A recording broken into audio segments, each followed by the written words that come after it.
to sit in front of a camera again. I feel like I haven't done this in ages. And I just want to say that I've missed you, so it's good to be back. This past month for me is one for the books. I did a workshop tour with Canon Australia. We went to a bunch of different cities and in total we have done 8 different workshops. When they asked me to do this tour, of course I had to say yes. As someone who's been photographing with Canon ever since I started, literally since I was, what, maybe 9 years old, I had a Canon 200D. Thanks to you for that, for supporting my channel, supporting the work, because I talked widely and broadly about that in the presentations I've done as well, and that's all thanks to you, so thank you. But I have to make it up to you, and that's why today I want to make a video with one of my favorite lenses, the 50mm. So this lens is actually quite new. This is the Canon VCM lens. It's a 1.4 lens, and there's a location in Melbourne that I've been wanting to take some photos at for a little while. So I texted my friend Maddie, we decided on an all black outfit with a black umbrella, and off we went. Because we'll be heading into the drains of Melbourne. Trust me, it is not as disgusting as it sounds. I feel like you can compare the drains here to the LA River, which is essentially a dried up river. I was there 6 months ago, shot some pretty awesome photos of a JDM car. So we're going to a similar location, but then here in Melbourne.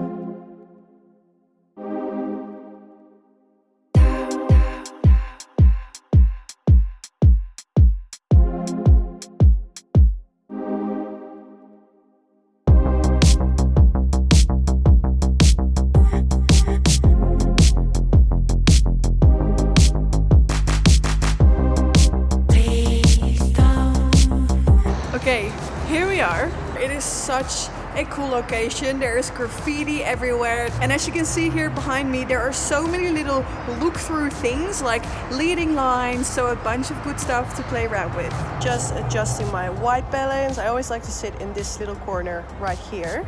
I love these pockets of light. So even if you just stand just here at the opening where the light's coming down, very Wes Anderson, but then it's like goth Wes Anderson.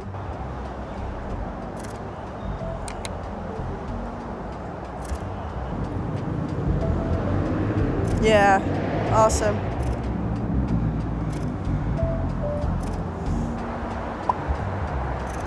Beautiful.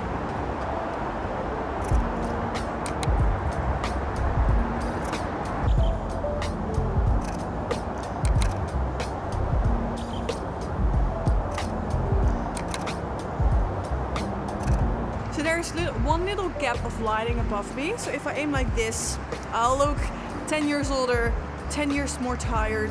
If I aim my face a little bit more towards the light, it fills in these shadows really nicely. But if we walk this way, that light is almost serving as a softbox. So I'm making sure that Maddie stands in the shade and is facing towards the light. Yeah, wow.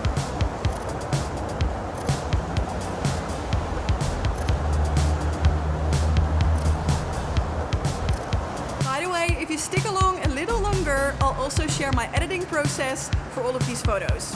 I kind of wanted to try something else. What if we use these pillars to sort of frame you? We can't get to the other side. No, I can jump. No. This might be slippery when you land. Off she goes. Yeah, that's really cool. You're like a silhouette.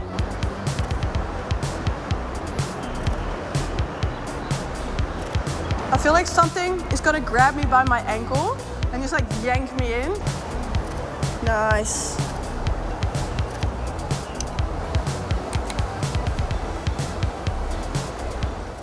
Something I want to add about using the 50mm and why it's my favorite focal length, it almost looks like how we see through our eyes. It's a very natural look, and also when I'm photographing Maddie through pillars and there's a bit of foreground in my photo, she doesn't disappear. She's not some tiny little person in my photo because she really blends nicely with the background and the foreground, which is such a beautiful compression, honestly. Now, yes, I said this lens is a 1.4 lens, doesn't mean I always shoot in 1.4. Usually I still sit around 2.0, 2.2, especially for close-ups. If I was to shoot at 1.4, her nose might be out of focus, maybe a bit of her cheekbone, but now when shooting 2.0 or 2.2, Maddie's whole face is in focus. I'm thinking what could be cool if you like stand here along the water.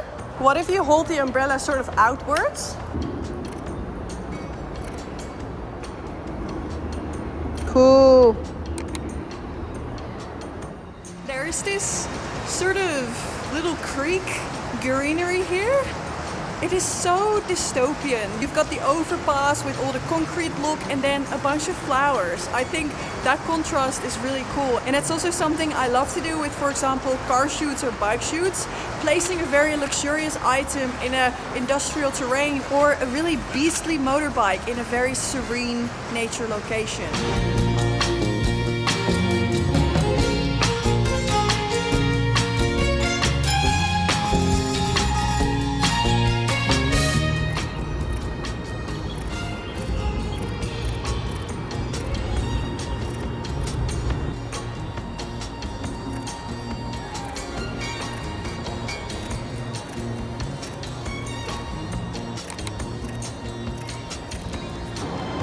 Yeah, wow, that's really pretty.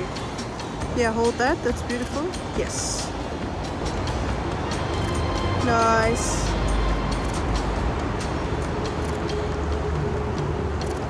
Well, I'm gonna take a close up with your face with the hair, it's really cool. Looking slightly into this direction, yeah, nice. Looking at the camera, yes. Beautiful. And we're back in my trusty little studio because the photo shoot was half the work. Now the other half begins, which is the editing. So let's get into it. I've got my laptop right here, which is the M3 Pro Max MacBook. And as you've seen in this YouTube video, there are two different types of edits. The black and white edit and a colorful edit. So I want to show you how I edited these two photos. Let's start with the first one. I love this composition already. And I'm going to dive into my first preset pack that I've ever launched and select like a movie. Now the thing that makes this preset one of my favorites is there's a bit of color in the black and white. It's not just some ordinary black and white. So when we dive into the blue tab in my tone curve, you see that the highlights are dragged more towards the yellow side. And that's how we get this sort of colorized highlight. And also, I've dragged down the texture and the clarity quite a bit to give it that filmish, soft look. And honestly, I've been a big fan of dragging up this middle dot right here in between the shadows and the highlights. I feel like it gives your photo that 3D look. So I'm gonna bring it up quite a bit, getting rid of the label right here. So this is our before and this is our after. A very nostalgic look. And honestly, this photo doesn't really need a whole lot of masks compared to this photo. So this is the before and this is the after. And for this photo, I'm gonna use the preset Brunswick from my Vintage to Cinematic preset pack.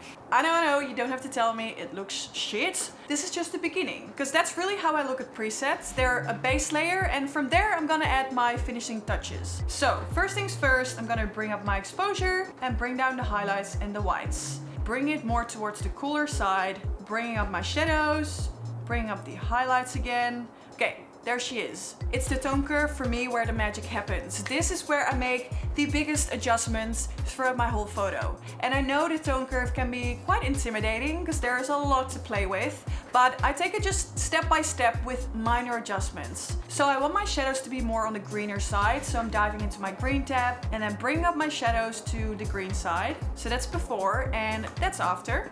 And also I want to show you in my tone curve, not a single curve is the same. Then this photo needs a lot of masks. I feel like my attention gets drawn towards both the background and the model, but I want it to be just the model. So just to give you an example, this photo is now without masks. This is with masks. So usually I use around 6 to sometimes 9 masks. First things first, I'm gonna add a linear gradient from the left bottom, bringing down the exposure. Same for the other side. And then I'm gonna select the background. Let's refine that a little bit more. And I'm gonna darken it a little. So now we're only affecting the background, and I want the background to be almost dark green because I feel like it accentuates her eye color. And bringing up my shadows. Then diving into the red tab and dragging it more towards aqua. Then to balance out the blues, I'm gonna bring up my highlights towards the red side. This is our before, that's our after. Now let's do some minor retouching, and I'm just gonna use the retouch tool in Lightroom. And then last step is of course a 2x1 crop, and that's our final photo. So this is the before and that's the after. And I wanted to let you know that now I have a 50% discount on my preset packs. This is the only time of year I give a discount, and it's a big one.